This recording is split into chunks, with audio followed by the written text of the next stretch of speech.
Hello everyone, and Madayaw! It's me, author Maita.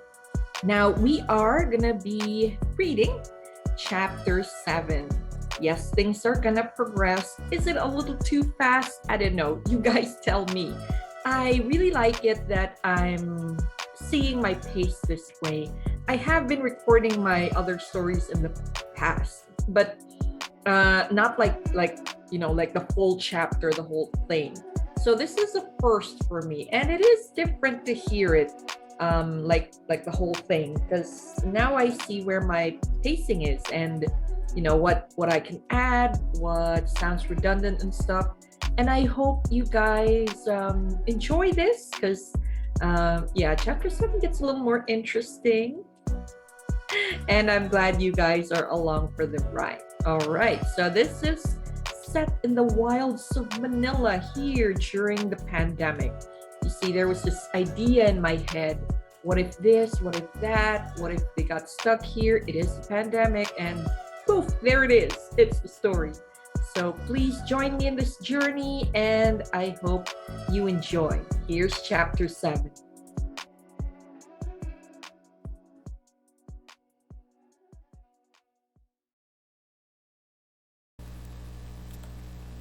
Chapter 7.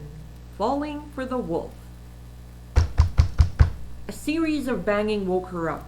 "Open up! I want to sleep!" Rose groaned. Her little clock told her it was 9 in the morning. She had only been asleep for 4 hours. "Go away! I want to sleep!" "So, go find someplace else." "Come on, Rosie, don't be selfish." He kept banging the sides of her van. "I can't find some place to sleep here. There's too many cameras." Rose hopped out of the van. "Go away, Elle. You said you'd look for a job. If you did, we'd have some place to live right now." Elle grabbed her by the neck and slammed her on the van. The side of her cheek hit the open door. "You calling me a liar, Rosie?" Desperate for air, she swiped her hands and scratched his face. "Ow!" Instinctively, he dropped her to grab his face. Seeing her chance to get away, she grabbed her bag from the van and locked it before running to the resort entrance. "Come back here!" Rose didn't stop. She ran to the stairwell and headed up. She just ran until she reached the ground floor. A familiar shape was near the entrance to the plaza. 2 steps before she reached the floor, she tripped and landed face first. Oof! A pair of hands held her up.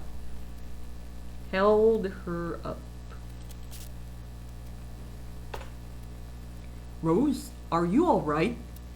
Rose touched the side of her face where it hit the van. It got a second hit from the floor. This was going to bruise, but at least she could blame it on the fall. "Rose, answer me. Are you all right? Rose, answer me. Are you all right? Rose, answer me. Are you all right?"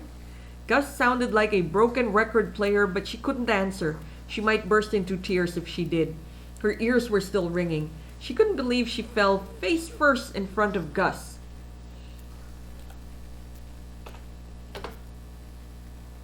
It started with a teasing slap. Then when he got angry, lately it wasn't funny anymore. It hurt. Ryan, come here." Rose realized it was Gus talking. "Ryan, quick, alert the clinic. Also, order rubber matting for all the stairwells." Rose didn't want to look up. Apart from her head ringing, she was very embarrassed. She could hear Ryan talk on the phone for a minute before returning to Gus. "Anything else?" "No, I'm heading to the clinic. I'll carry Rose myself. She doesn't look so well. The fall might have concussed her head." Rose tried to shake her head, but that was a big mistake. She felt nauseous. Her stomach threatened to rebel. Gus scooped her up. Her weight was nothing to him. He tucked her tight and carried her all the way to the clinic. The clinic was white and smelled of bleach and rubbing alcohol. It was located at the ground floor of the shops near the garden. It took Gus 5 minutes to sprint her to the sterile environment of the clinic. Gus kept sneezing while Ryan had to wear a mask. The smell of antiseptic and cleaning chemicals were wreaking havoc on her nose. Sorry. The smell of antiseptics and cleaning chemicals were wreaking havoc on their noses. Even in her state, Rose could see the hospital complex. It looked more like a hospital to her. Rose could see the clinic complex. It looked like a mini hospital to her. There were several rooms, including offices. Everything was tiled white. The front desk was manned by 2 receptionists who also functioned as nurses. "Doc, help!" Gus laid her in one of the white beds that looked like the ER. A doctor in a lab coat ran to Rose and started to assess her. He flashed a pen light into her irises. Her nurse came and brought a stethoscope. Nurse came and brought a stethoscope, thermometer, and sphygmomanometer. She fell down the stairs and hit her head. Rose felt hands feeling her head, neck, back. She was put flat on her back on the gurney while the nurse took her temperature, then her blood pressure. The doctor used a stethoscope to listen to her heart and her breathing. The doctor, human, looked at Gus. "Was the fall hard?" "I don't think so. It was only a couple of steps." Gus saw her fall, but he wasn't really sure how hard it was. A woman of her size, falling is a no-no. Oops. He shook his head to emphasize. He shook his head to emphasize the point. The point. Why? Imagine a plump tomato falling. He balled his fist and brought it down to his open palm, making a smacking sound. Gus flinched at the imagery. "We should bring her to a hospital for an MRI and an X-ray." "Is that necessary?" At the sound of the hospital, Rose tried to protest. She didn't have any insurance. "Just a precaution," Gus said. "Just give me an ice bag. I'll be okay. I'm bouncy that way." She tried to get up but fell back down. Gus traced the outline of her cheek. "Not according to this darkening patch on your cheek." Rose put her hands to cover her cheek. "I'm fine, really."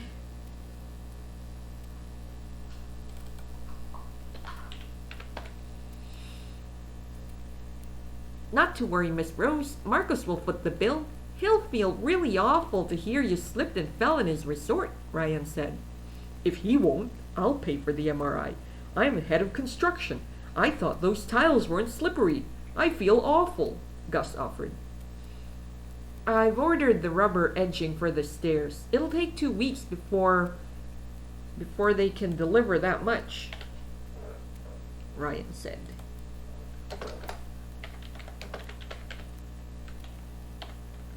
"2 weeks. They had to import it from China, and the lockdowns have slowed it down. In the meantime, all our guests are in danger of slipping and falling to their doom." "Gus, I'm fine. It's my fault. I'm such a klutz." "Rose, we have to do an MRI to be sure." "Gus, I don't want to go anywhere." Sensing the tension, the doctor stepped between them. "I'll keep Rose here for a few hours. I'll see signs of something deeper. If I see signs of something deeper, I'll call for an ambulance." Gus nodded. "I'll be back for lunch or breakfast. You want breakfast?" "I don't think I'm up for eating anything. My head is killing me." It was still ringing from the fall. "I'll get you something for the headache," the doctor offered. "Gus, lunch would be best. I think if we fed her now, she'd throw up, and that wouldn't be a good sign." In the end, Gus had to agree and left her alone. The doctor gave her something for her headache, which made her very sleepy. The doctor let her sleep in the clinic for a few hours. When she woke up, it was past lunch. Gus left a paper bag full of food. The attending nurse who brought it came to tell her where the food came from. Her errant werewolf.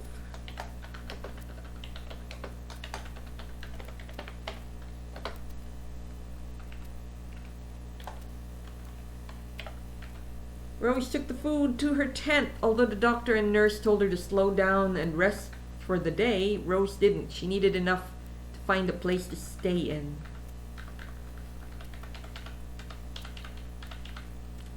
Marcus frowned at the bill Ryan left on his desk. He had to release a good amount of money for rubber edge, enough for all the stairways of wolves. Rubber edging. Normally, his chief finance officer signed things like this, but for emergency or quick release, he had the power to sign as CEO and as alpha. He called Rick back to the office. This is about 2 kilometers worth of rubber guards. How much of the stairs are we going to cover? He had to admire Ryan for getting the best price per meter, but the amount was ridiculous. Boss, you do know how much staircases Wolves has, right? The Manila branch was tiny compared to most of the other branches, but it did have a fair share of stairwell. Yeah, but all? Maybe we can skip the parking in the basement. Ryan sighed. Gus told him to be very convincing. Miss Rose fell in the parking lot stairs. I don't think she'll sue us, but do you really want to wait for a day when a client does? Marcus cringed. My beta would kill me. Not to mention our safety officer. All right. He signed the check and the approval form. Will the other branches be asking for rubber matting too? Most likely. Gus would have told his team to check all the stairs to make sure they are slip-proof. The man is thorough. Gus was his head of construction for a reason. He took Gus wherever he went, but he had a team working under him from every branch. They keep him up to date and he makes sure every resort is beautiful and well done. How is Rose? Doc told her to take a day in sick bay, but as soon as Gus delivered lunch, she went back to work. I hope she doesn't overdo it. Ryan looked up from his clipboard. I've sent her some coupons for the spa. Besides, Gus is hovering. He'll make sure she's okay. I just hope he'll be okay. Marcus laughed. Poor Gus, he's smitten. Of course he is. His brog is more pronounced around her. Also, he keeps bringing her food. Marcus liked Ryan because of his attention to detail. If nothing gets past Marcus, nothing gets past Ryan. Ha! You've noticed that, didn't you? They both laughed. You shouldn't try setting him up anymore. Miss Rose is perfect for him. His wolf would take care of her. She'd read his horoscopes every day. Perfect, Ryan said. She is, isn't she? The alpha smiled. I'll ask Nina what she thinks about the pair. She'll probably approve. She does have a soft spot for Gus. Rose went back to work right after lunch. She did catch a couple of sleep in the clinic. Gus left her some food. It was a welcoming sight, and it tasted really good. She noticed it didn't come from the employees' cafeteria. It must have come from the cavern. Gus loved the food at the cavern. She didn't mind the employees' cafeteria, though. Food was also good.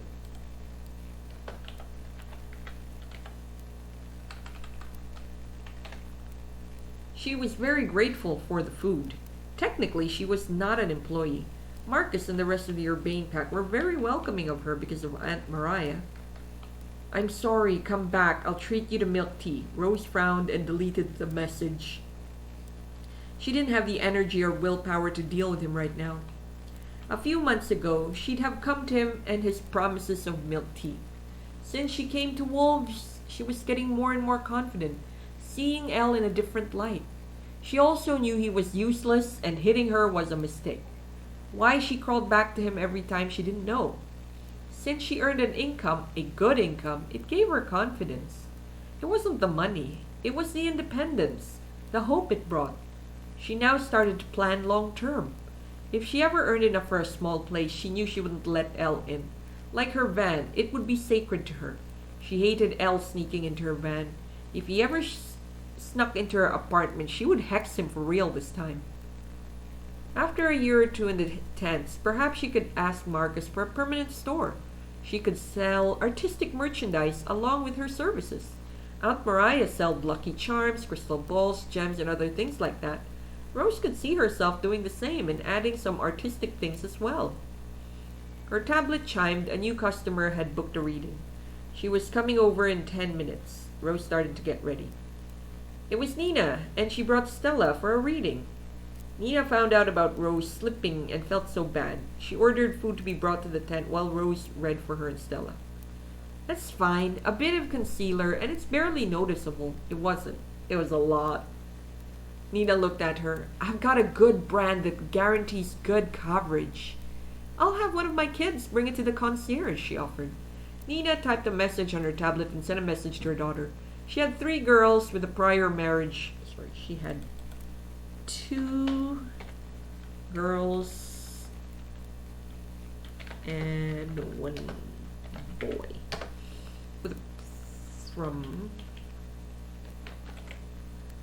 She had 2 girls and 1 boy from a prior marriage. She and Marcus have 1 bouncing baby boy. At present, her boy was sleeping the day away. Thanks. Nina was good at makeup and hair. Rose was self-taught. She watched videos on social medias to get tips. You haven't met Stella yet. I thought we could have a snack while doing a reading, true to werewolf tradition. Nina made the introductions. Hi, nice to meet you, Stella said. Did you paint those? She pointed to the posters around the tent. Rose nodded. Yes, I like painting in my spare time. That's so cool. I wish I had some talent. Nina nudged her. You do have talents. Your fingers are magic. She looked at Rose. She puts her finger in the soil and seeds will burst into grown plants. Caleb has the same power. Really? That's a real talent. My talents had to be honed and developed for years. It didn't come as natural to me as it did Aunt Mariah, Rose admitted. Nina took her hands and squeezed them. You should be proud of yourself. That you pushed yourself hard to learn makes you a winner in my book. Marcus and the pack know your worth. Rose beamed at her. Thank you. I felt so at home because of Marcus, Caleb, Gus, and the rest of wolves. Nina pointed to the side table, where there were regular playing cards, but with paint on top of them. What are those? Rose smiled. Oh, I wanted to make my own oracle cards. I painted some designs on top of ordinary playing cards. I'm hoping to make a full deck soon. Now that's real talent. You should believe in yourself more. Everyone values your reading, and they value you as a person, Nina said. Rose blushed. Nina was like the first lady of wolves. A compliment from her was worth a lot. She knew the comings and goings of wolves in the urbane pack. She was also very motherly. The waiters came and brought in trays of food. Good thing they were forward-thinking. They brought some low collapsible tables to put many of the plates of food. Rose had to put her crystals on the side table so there would be space for more food plus the cards. Have you tasted the Triple Dragon Dim Sum and Dining experience? It's inside the casino. Thought you'd like to taste it. I was craving for Chinese food. Nina explained. Rose inhaled. It smelled heavenly. She preferred Japanese food, but these smelled so divine. They weren't the ordinary street fare. Perhaps it was the reason she didn't like the Chinese food. Perhaps she only tasted the cheap, bastardized version in the fast food dining. This was wonderful. I thought we were ordering from Needle Point. I wanted a green club sandwich, Stella said, but she was already detaching the chopsticks from the other. Well, I would have ordered there, but I heard Marcus said Caleb brought you a rogue sandwich the other day, Nina pointed out. I didn't like the rogue sandwich. It was not easy to digest. Rose, when you dine at the Needle Point, try the Reuben or any of the club sandwiches. Rogue, full wolf, or a slice of territory is just too much. It's like a buffet on a bite. Stella patted her stomach to drive the point. Please, eat. Rose took her chopsticks and tasted a very circular and juicy dumpling. Soup flooded her mouth, and it was divine. She closed her eyes and savored the flavor. Nina pushed a circular bamboo container towards her. The dumpling seemed different. She took a dumpling and it was heaven. She took another dumpling and it was heaven. This one had shrimp inside. That's the pork xiaolongbao, and this is the hakao. Nina named more dishes around them. Stella groaned. I eat 20 pieces of hakao in a row when we enter the casino. You let your husband feed you. I swear, Caleb has feederism fetish, Nina accused jokingly. I know, right? Stella took a siopao. He's more werewolf than vampire, Rose smiled. Yes, he was. Caleb and Marcus were so interlinked that they adapted each other's habits. Unfortunately for Caleb, he was heavily influenced by the Urbane pack. How did you guys meet your men? Rose was curious. There was an interesting story here. Nina smiled and told her about the time she tried to be a club dancer to make ends meet. One fateful night, Rick was having a bachelor party at the club and she danced, and Marcus just couldn't keep away. You're very open about it? Normally, people would try to hide the fact about their past. Nina shrugged. I decided it wouldn't be a stone around my neck. I did what I could to make sure my children were fed. There's no shame in that. Marcus saw it as a strength, and that endeared me to him. The pack never judged me, so I shouldn't judge me either. Rose admired her. She had many talents, and Marcus was utilizing her talents in running the pack. Nina didn't mind. It simply came with the package. I never get to be lonely. Pack members are always there to help, to talk to, and even to help me babysit. Stella's story was a little more recent. She was alone with Goliath for 10 years. One day, she decided to bring seed packets around the village to help people plant in their backyards. Caleb came by to thank her, and he couldn't stay away after that. I thought he was fattening me up to eat me. They all laughed. Caleb and Marcus did tend to feed people a lot. Everyone at Wolves seemed very well fed. I contracted COVID at the height of it, and Caleb couldn't find a hospital that would take me in. I thought I was a goner. My thoughts were all for my little Goliath. I wasn't sure if Caleb could raise her without me, Stella admitted. Instinctively, Rose drew a card. Sword of Night. Caleb had sacrificed something big, something that would be taking his life down the road. The depths of his love for Stella was unfathomable. Nobody would trade their long life to live a short one. And he's embracing a mortal life. That's why he's walking in daylight. She didn't mean to say those things out loud, but Stella and Nina grew quiet. Vampires were immortal. They were to stand guard over the earth until it ended. Caleb would die, perhaps when Stella grows old or if something kills him. She drew another card and put it on her lap. The sun. She looked at Stella and smiled. Stella leaned to see the card. What does that mean? I don't want to jinx it, she said. The sun signified so much, and instinct told her it would be happening soon. The aura around Stella was ready for change. Please, please, please, please, please. Stella went so far as to offer her a plate of chocolate tapioca pudding. Rose laughed. You'll be blessed with a baby soon. She accepted the tapioca pudding. Stella gasped. Already? She touched her stomach. Not yet, but your aura is changing colors. It means your body is getting ready. Stella frowned. Maybe it won't happen so soon. I did just recover. Caleb's trying to bring me back to size. He's feeding you out of instinct, Rose said. Ha! Stella pointed her chopsticks at Nina. I told you my husband is turning into a werewolf. He's feeding me out of instincts, trying to woo me and all that, just like a wolf. Is that a werewolf thing? Rose was curious. Gus had been feeding her, from tiny gifts to large buffets. At first she thought he was just welcoming her. But she'd been at Wolves a while and still sent her stuff. Special delivery. The three of them looked towards the tent entrance. Come in, Nina called. Good afternoon, ma'am. This is from the concierge. A waiter handed Nina a small container of what looked like makeup. This is from Gus. He handed them a tumbler of milk tea each. Rose smiled when she sipped hers. Warm chocolate milk tea, no jelly but extra pearls. The wolf remembered what she liked.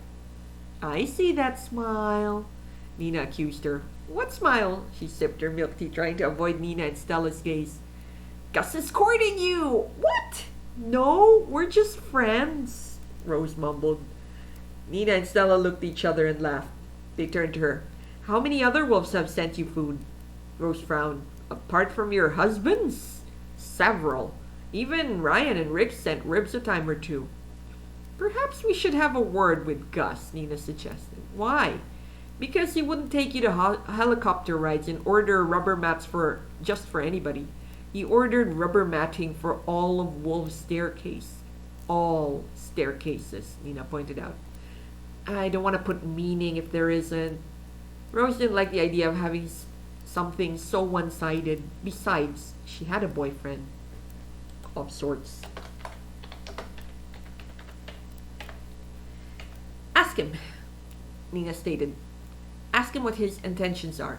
It's improper werewolf etiquette to give out mixed signals. Why don't you draw cards? See if he's in your future, Stella suggested. Rose gasped. That's not permitted. Really? Witches can't see their own future? If I kept drawing cards to find the future, it'll drive me crazy. I'll only see what I want to see and not the whole picture. I don't read my own fate. Also, Rose was afraid of what she could see. Perhaps she was new at this. When she was new at this, she drew cards for herself. She was always stuck. Perhaps she was reading it all wrong. Aunt Mariah told her to stop reading it. It was time to chart her own course. And that's what she's been trying to do. Because she was uncomfortable with the topic, she switched it. Let's do your reading. I'm sure you're much more exciting than me. Ask me a question and we'll draw 3-card spread. I'm only here for the food and company, Nina admitted. It gives me a break from Mommy Judy's. Stella has 1,000,001 question. Stella sighed. I do. I'm opening a new store. Marcus already gave us space at the shops. Caleb's funding the whole thing. It's a vintage-inspired shop catering to big girls like us. Will it be successful? Stella drew from the deck. Rose arranged them and flipped them one at a time. 2 of Wands, the Chariot, 9 of Pentacles. She smiled at Nina. It will find success. You seem to be safely situated here at Wolves. Chariot means there are bumps in the road but nothing you can't overcome. 9 of Pentacles, you'll be reaping your rewards right after those speed bumps. This was a rough interpretation. Picking Wands first means you'll have a great start. Pentacles means emotional and material success. And it's a 9, so it's a very rewarding success. Stella was giddy. Really? I was afraid nobody would like my shop. Nina helped me with the concept. She got me obsessed with vintage-inspired clothes. Of course, there's not much actual vintage clothing that's on the hefty side of plus. I made a call to some designers. Some designs came from vintage catalogs Caleb was able to source. We're working with supernaturally friendly ateliers to produce my line. Quality over quantity. You drew a 2 before the 9. Stella nodded vigorously. It will be good quality, but wouldn't it be a bit expensive? Have a mix of inexpensive and expensive one. The provinces do have housewives who sew for extra income. Her aunt made extra money that way. Have a healthy mix. Show people your store doesn't have snub appeal. You cater to size, not wallet size. Good idea. Thanks. I'm hoping to launch within the year, but maybe after the launch of the dungeon. Gus said he was going to help me build the shop instead of hiring outside contractors. Judging from her whimsical tent, Gus was a very creative wolf. Maintenance told her that he built the plaza, the gym, the cavern, the simian, the dungeon. He was good at construction and very thorough. Most of the designs came from Marcus, but Gus had the good eye to execute exactly to Marcus's vision. The dungeon was different. Gus had more creative freedom to design and execute it. The waiters came and cleared their plates. Nina and Stella bid her goodbye and promised to come by again. They were great friends. Rose felt so grateful to be accepted so easily. When she stood, the tarot deck fell. She forgot it was still on her lap. One card fell on the low table, face down. Her hands trembled as she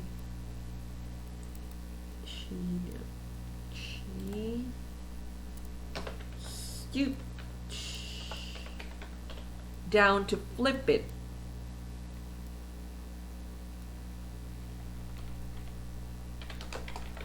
She didn't want to, but she had to. It was a premonition, a knowing that this was for her. She flipped it to face Knight of Cups. She was being courted by a knight, by someone creative and energetic. Was she really? Was Gus looking for something deeper with her? What about Elle? They've been through thick and thin together. What would happen to them? Would she be so fickle to pick Gus and drop Elle as if 10 years was nothing?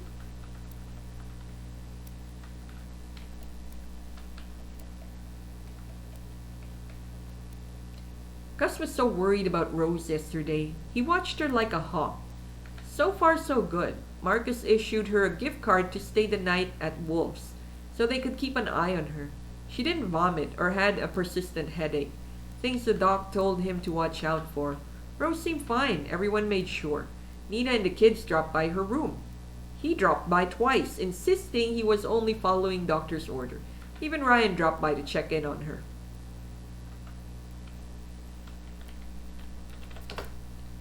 Check on her. She woke up at 10 the next morning. And Gus insisted she relax until she had to clock in her tent. At 3, she went down to her tent and her clients came for the reading. Sorry, I seem to have a lot of typo in this chapter. Gus had the waiter deliver a cup of milk tea later that afternoon. Gus had to be content with her decorations, he grunted when he entered the tent for his weekly reading. She added tapestries and hanging crystals in the inside of the tent. Have a date? No. Marcus finally stopped giving me dates. I just want to hang out. Our reading's good too. Alright, she brought out her oracle cards and did a 3-card spread for him. Do you have other appointments? He read his daily horoscope this morning. It said he had to do something unexpected for those he cared for. So he sent Nina and Stella colorful socks. The imp Leah a spiked dog collar, and Marcus a paperweight made out of bolts that he welded together. Nina and Stella gave him a kiss on the cheek. Caleb was angry when he saw his daughter on a spike collar. As for Marcus, the alpha told him to stop reading his horoscope because they don't make sense.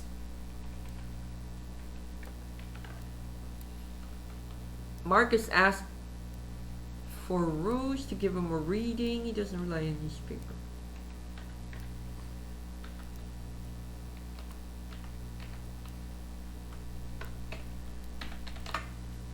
Rose looked at the tablet and checked her booking app. Nothing until 7 tonight. The tablet was very efficient. Great! Grab your slippers. I want to show you something. Rose had an extra pair in her bag. If her feet hurt, she changed into them. That was a reality for big girls. Feet swelled fast, especially if she ate something wrong or stood up too long. Gus escorted her through the gardens, showing her new structures he built. He built birdhouses hoping to attract some birds. It worked. He had some birds roosting already.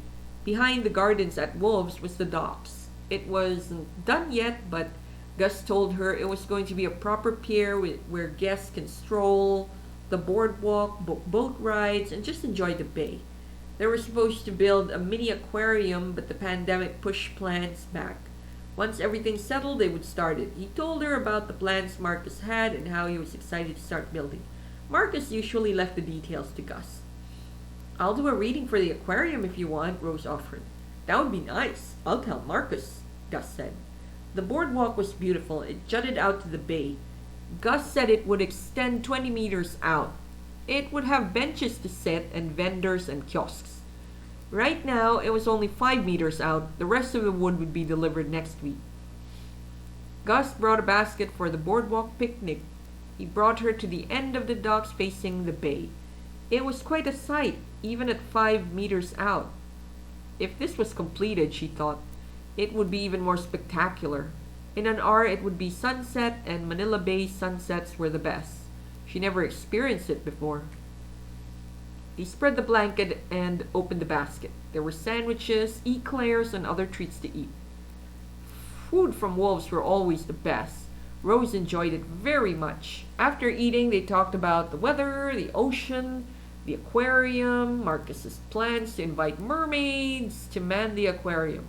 Since they were stuck here for another year, they may as well do another project to enhance the resort. Marcus decided to go ahead with the docks and aquarium with a wraparound boardwalk so people can picnic and see the bay in all its glory. This was Gus's new project after the dungeon. After the dungeon. They took their shoes off and dipped them in the water. The tide was high, so they could splash around while sitting on the docks. On the wood. On the edge. The water was warm. You have Roman-type feet, Rose noted when she observed Gus's feet as they dried on the docks. What does that mean? He was curious. It means your first 3 toes are straight. You're sensitive, inventive, and persistent. However, your left toes are deviant. It's Egyptian style. I thought it was a genetic disorder, Rose smiled. Is it? Or is it fate? He perked up curious. What does it mean? Gus was so easy to tease. She didn't know why she felt so comfortable with him. Well, to most people at Wolves, but she took to Gus almost at once. She even remembered their first time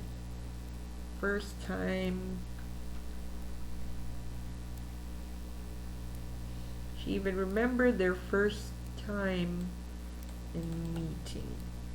First time meeting. He licked the cheesecake off her hands.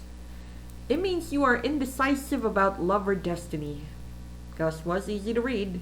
She didn't need to read her cards for that, but she did need her cards to know what he truly felt. No card would tell her that, of course. Oh! He didn't like the sound of that, but she was right.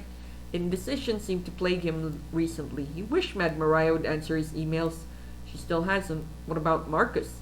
His second toe is taller. It forms a triangle? Perfectly. It means he's imperious and a born leader. He's decisive and action-oriented, Gus nodded. It was true. Everyone could feel it. Marcus was a born leader. Though his mantle didn't manifest until a little later, he had instincts born to be a leader in some capacity or another. That's why he couldn't stay in the simian pack. He would either have to go out or fight his brother. But Marcus loved Roman too much to do that. Roman was also born to be an alpha, but Marcus was much more creative. Yes, he is. You're so good at this. I try my best. But you don't read palms. She shook her head. No, that's not in my skill set. How do witches acquire new skills? Some are born gifted. Some can learn it. We study them under a more experienced witch. Aunt Madayaw was one of my mentors. She taught me how to read the cards. Interpretation sometimes comes naturally, sometimes instinctual, but we need to know the terms.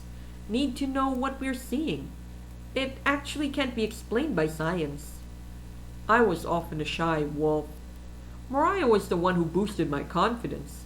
She's only been with the pack for 40 years, but it really helped me be more open and confident. She does that.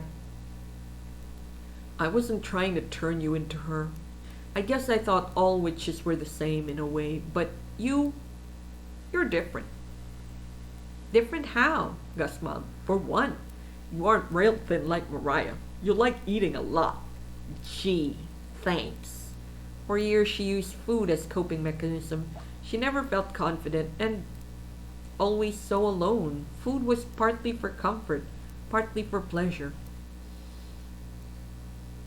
It's actually a good quality in a person. Have you noticed the Urbane Pack loves to feed people? It becomes a culture with us. It became a culture with us. We love people who appreciate food, fun, and life. Rose laughed. I noticed. Tell me about you, Rose. What's there to know? I'm curious about you. your life, your dreams. Life hasn't been easy for me. Parents split up, both of them bailed out on me, like literally. I was 12 when they finally parted ways and left me. My aunt and grandmother raised me the rest of the way, but they weren't the most supportive. Why? They didn't like my mother. They were also ultra religious, throwing away the old culture, the old ways. How did you become a witch? Gus blinked and wondered if he was serious. Gus, we're born witches. One has the choice whether to use the gift or not. Think of it like shifters. A shifter has a choice to shift. My family chose not to. I chose to embrace my gifts. Who teaches which? Who teaches witches? I mean, shifters and werewolf are taught by older members of the family. Members of the pack. What about witches? Supposed to be the same. My mother, grandmother, aunts were supposed to teach me, but you'll have to read up on history for that. During the Spanish colonization, they eliminated the knowledge by telling us that our gifts were given by the devil. Our culture was nearly forgotten. Only a few retained the knowledge. Gus frowned but was silent. There was a time when all Mythicans were prosecuted.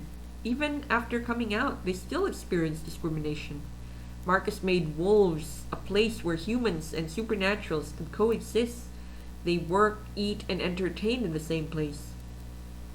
One day, Aunt Maria visited town. We all know about her. She's been generous to the town over the years. She recognized the skills I had. She also is aware my mother left town and nobody was teaching me. That summer, she taught me. Then, at the end of her vacation, she didn't stop. She taught me via email. My aunt couldn't send me to college, but Aunt Maria paid for vocational school instead. Cool. What did you take? She made a face. Don't laugh. Aunt Maria made me take public speaking. She said I didn't speak enough or clearly. It paid off.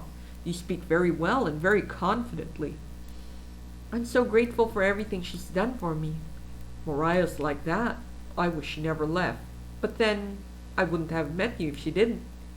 I'm beginning to enjoy my life here. Good. I'm glad. I want you here at Wolves for as long as you want. You're a great person. Thanks, she said, but she couldn't look at him. She stared at the sunset instead. He thought she was a great person, but was that it?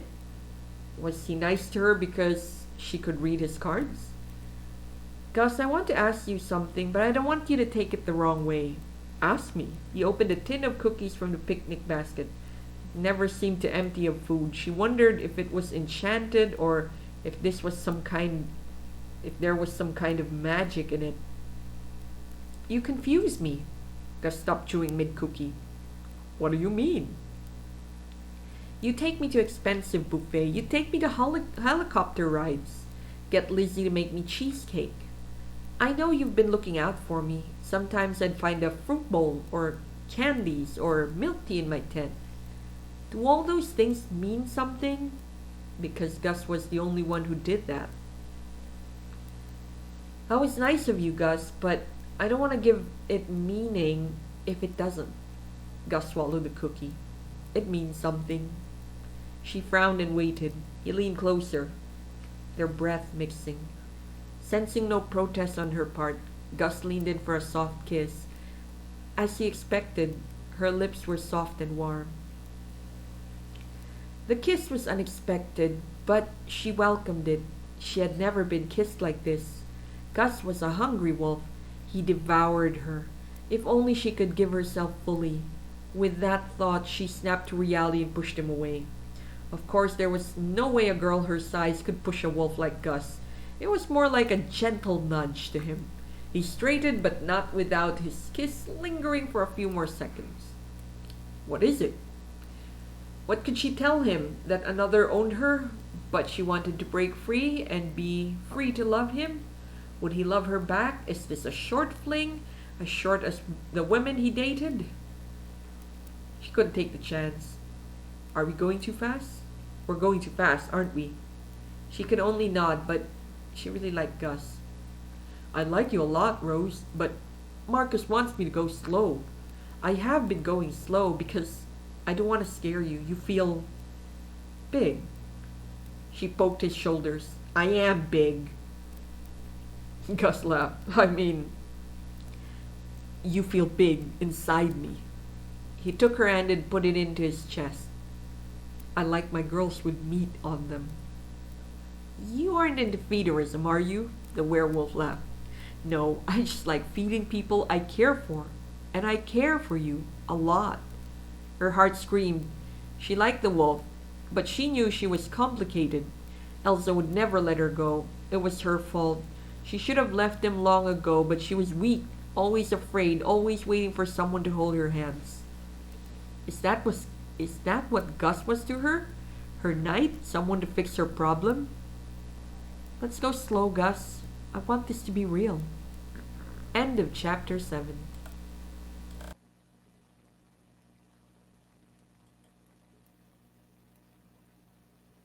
Hi, everyone. I hope you enjoyed that. I certainly enjoyed writing it. And I hope you join me for tomorrow as I read another chapter of Big Bad Wolf meets Big Beautiful Mate. So, bye for now. And I hope to see you guys tomorrow. Thank you, everyone. And please comment down below what you like, what didn't you like, any suggestions. This book is not yet finished. Thanks, everyone.